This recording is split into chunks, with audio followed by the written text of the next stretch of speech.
This video shows how to install Yanhua R7F701401 thumb screw fastened interface board.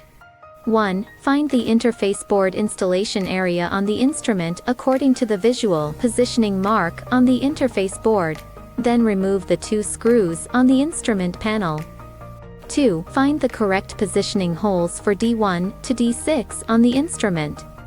3. Align the interface board with the screw fastener holes and D5 D6 positioning points. 4. Press the interface board down with your left hand, tighten the locking screw with your right hand, the installation done.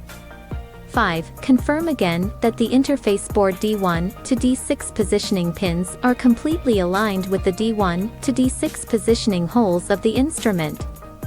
Yanhua MQB interface board has the advantages of compact size, precise pin positioning, easy installation, pin connection is firm and stable, not easy to loosen, and safer data reading and writing. Thank you for watching.